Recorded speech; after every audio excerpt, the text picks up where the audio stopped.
नमस्कार, बायजूस आईएएस हिंदी में आप सभी का स्वागत है।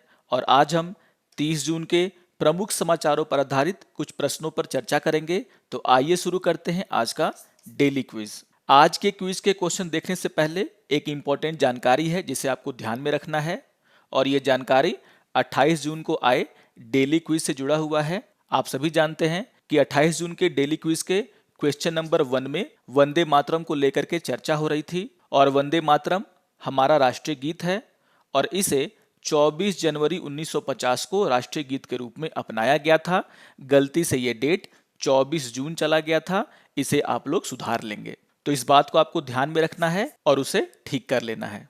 आइए अब आज के क्वेश्चन नंबर 1 पर चर्चा कर लेते हैं। और क्वेश्चन नंबर 1 है, निम्नलिखित कथनों पर विचार कीजिए। और यहाँ पर आपको 3 कथन दिए गए हैं और हमें बताना है उपयुक्त कथनों में से कौन सा गलत है। यहाँ पर कथन 1 है कि एक राष्ट्र एक राशन कार्ड यानी कि ONORC योजना का उद्देश्य प्रवासी श्रमिकों और उनके परिवार के सदस्यों को राष्ट्रीय खाद्य सुरक्षा अधिनियम 2013 के तहत देश में कहीं भी किसी भी उचित मूल्य की दुकान से रियायती दर पर राशन खरीदने में सक्षम बनाना है। तो ये बात बिल्कुल सही है। अगर हम ONORC की बात करें यानी कि one nation one ration card योजना की बात करें, तो इसका उद्देश्य प्रवासी श्रमिकों और उनके परिवार के सदस्यों को देश में कहीं भी उचित मूल्य की दुकान से रियायती राशन खरीदने में सक्षम बनाना है, और यही बात यहाँ पर कहा गया है, इसलिए कथन 1 सही होगा। आइए देख लेते हैं दूसरे कथन को। और दूसरा कथन है, राज्यों द्वारा अतिरिक्त उधारी के लिए ONORC का क्रियान्वयन एक पूर्व शर्त है। जब भारत सरकार के द्वारा one nation one ration card की योजना लाई गई थी, तब इसे बढ़ावा देने के लिए सरकार के द्वारा बहुत सारे प्रयास किए गए थे। और उसमें से एक प्रयास ये था कि अगर राज्यों को अतिरिक्त उधार लेना है यानी कि उन्हें अतिरिक्त राशन चाहिए, तो यहाँ पर केंद्र सरकार के द्वारा कहा गया था कि उस राज्य को सबसे पहले अपने राज्य में one nation one ration card को लागू करना होगा, और उसके बाद ही केंद्र सरकार राज्यों को अतिरिक्त उधार देगी यानी कि राशन का अतिरिक्त उधार देगी। ये काम इस योजना को जल्द से जल्द राज्यों में लागू कराने के उद्देश्य से किया गया था, और यही बात यहाँ पर कथन 2 में भी कही जा रही है, और इसीलिए कथन 2 भी सही है। आइए देख लेते हैं तीसरे कथन को। और तीसरा कथन है, गैर NFSA राशन कार्ड धारक भी ONORC के अंतर्गत आते हैं। तो ये बात बिल्कुल गलत है। जिन लोगों के पास नेशनल फूड सिक्योरिटी एक्ट के तहत राशन कार्ड मिला हुआ है, वही one nation one ration card के अंतर्गत ये लाभ उठा सकते हैं।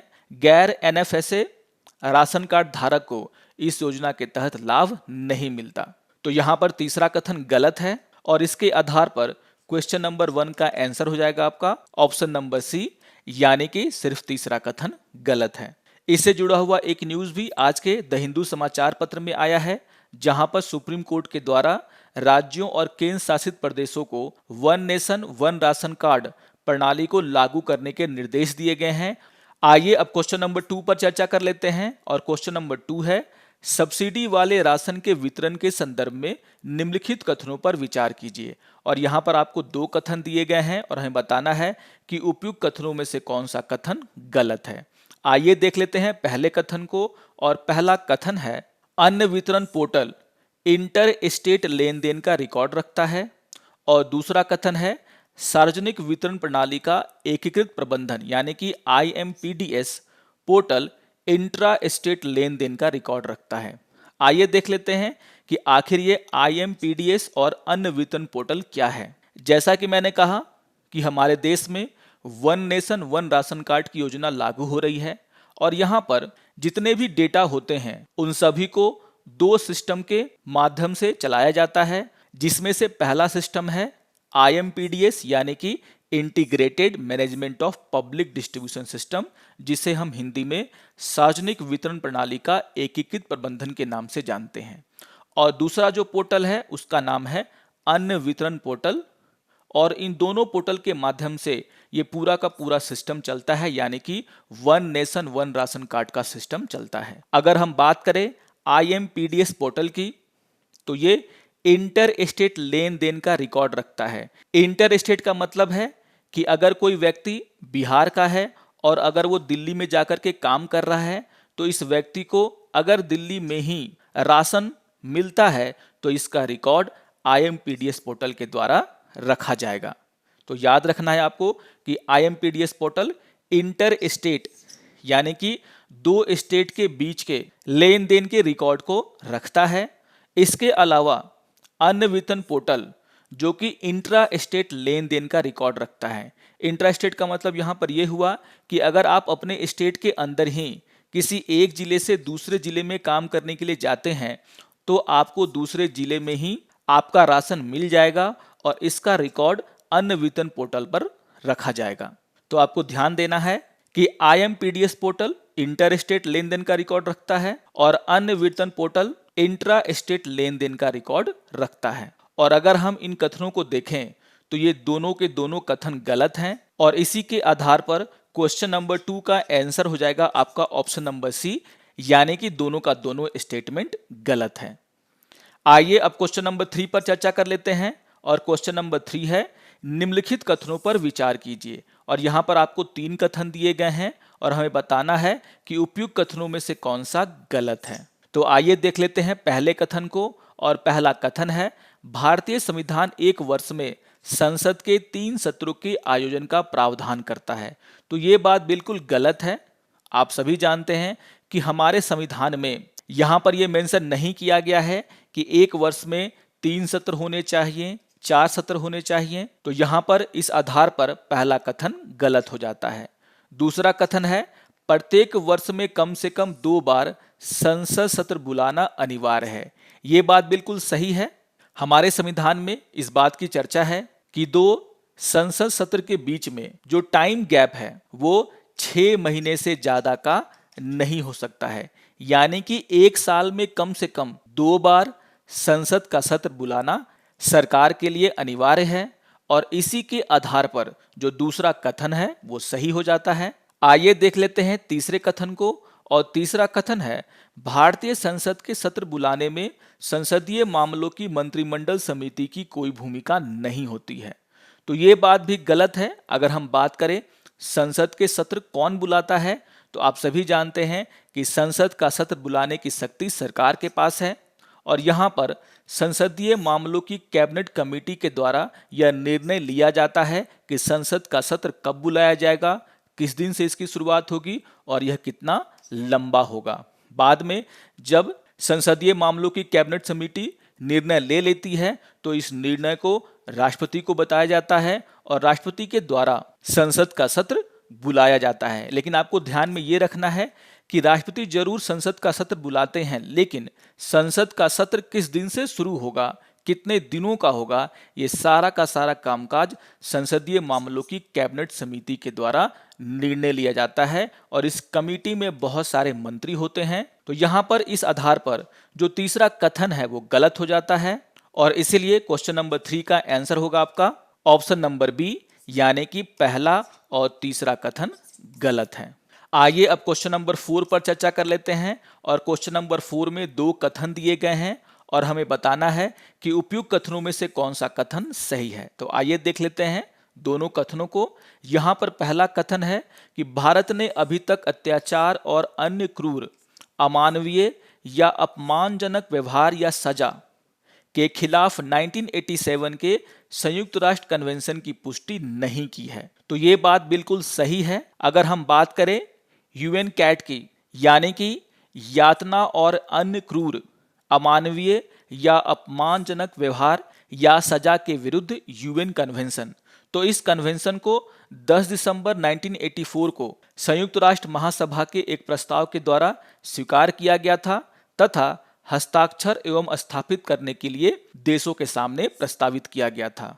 बाद में आगे चल करके यह कन्वेंशन 26 जून 1987 को प्रभाव में आया था। और अगर हम भारत के स्थिति की बात करें तो भारत ने अभी तक 1987 के संयुक्त राष्ट्र कन्वेंशन की पुष्टि नहीं की है और इसके आधार पर यहाँ पर पहला कथन सही हो जाता है।